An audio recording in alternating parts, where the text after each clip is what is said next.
Hello mga ka-foodie! Nandito ko ngayon sa Tito Mark's Inasal. Naku, excited na akong tikman ang kanilang chicken inasal. Kanina pa ako natatakam talaga dito habang iniihaw pa to. Tara, tikman na natin.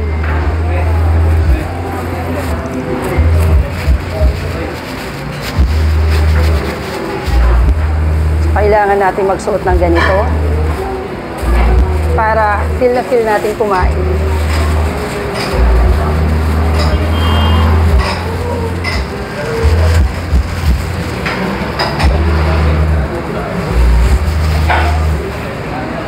Ito ang kanilang chicken inasal. Ganito kalaki siya.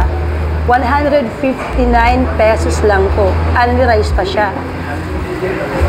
Tara, tikman ko na nga. Lagyan ko na rin ng kalamansi.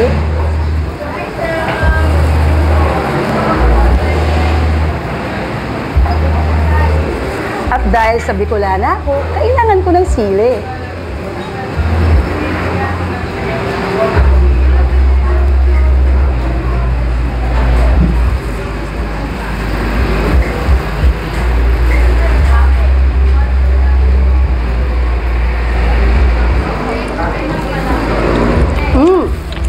Sarap.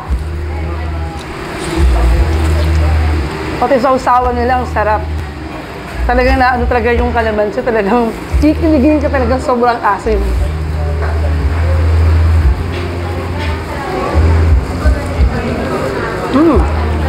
Pati java rice nila, napakasarap.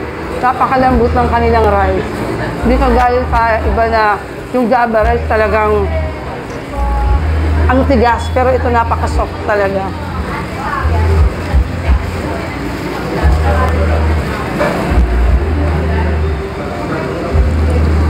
Grabe.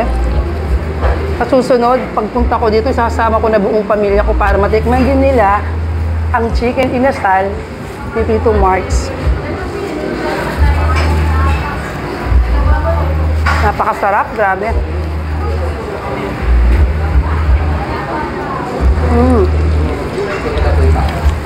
Saka sa halagang 159, hindi ka nalugi dito eh.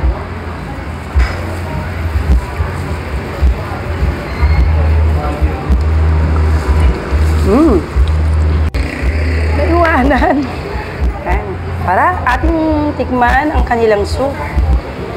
Gusto ko lang tikman ang kanilang soup.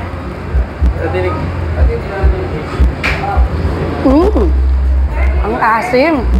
Talagang napapakagig ako sa sobrang asim. Ang soup nila hindi lang artificial to. Talagang totoo talaga yung linagay nilang sangkap sa soup nila. Wow! Ito talaga yung pinakakahintay ko, yung balat ng manok.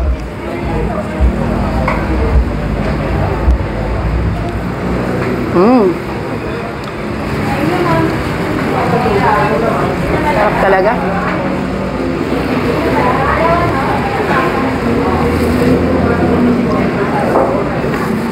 Grabe. Kaya pala dinudumog to ng tao, pinipilahan ng tao. Alam niyo ba yung mga tao dito, non-stop ang pila dito. Dahil sa sobrang sarap.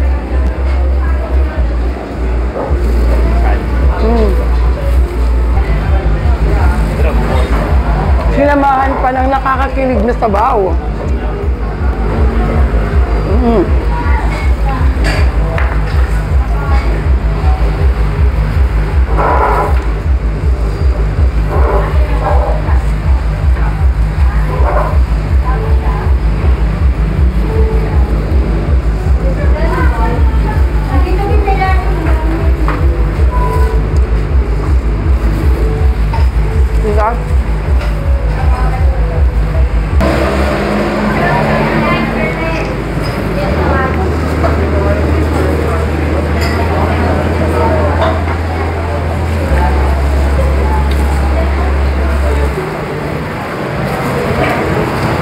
Nagko-concentrate akong kumain, sobrang sarap.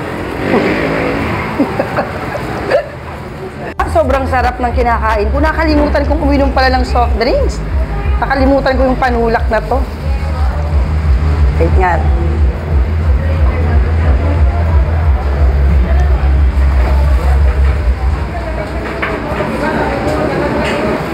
combination talaga.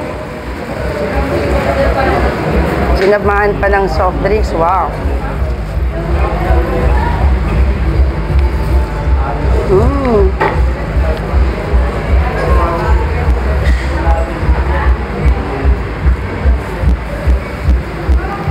Ultimong buto talaga nandun pa rin yung lasa ng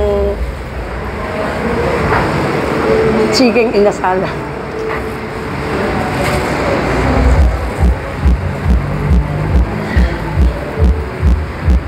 Aba, Java rice uli? Akala ko naman si-serve sa akin. Dahil sa only rice nga yung kinuha ko, yung pinili ko, ang expected ko talaga, yung isi-serve sa akin ng pangalawa, plain rice na lang. Pero kakaiba to only Java rice din pala. Ako talagang sulit na sulit ka talaga sa halagang 159. Hindi ka nalugi dito. Ay, nako. Kain na nga ulit tayo. Para masulit.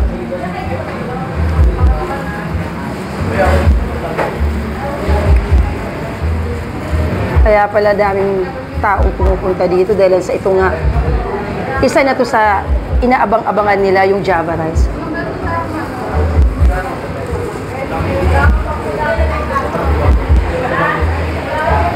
Saka, ang laki-laki ng servings niya. Hindi kagaya sa iba na unli-rice ka nga, pero yung si-serve niya sa'yo, kaunti lang, pero ito talagang grabe. Ang laki talaga. Parang isang bowl na yung serving nila. Hindi ka na talaga lugi dito.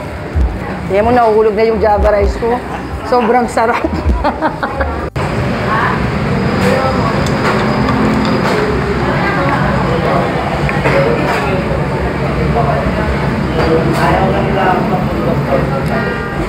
So paano mga ka-foodie? Hanggang dito na lang ang aking vlog. At siya nga pala, kung sino mang gustong pumunta dito sa Tito Mark's Inasal, dito lang yan matatagpuan sa Ming Ramos, corner JP Rizal, or corner Tulay. In front lang po yan ng 7-Eleven. Dito lang po yan sa Marikina. So, paano mga ka-foodie?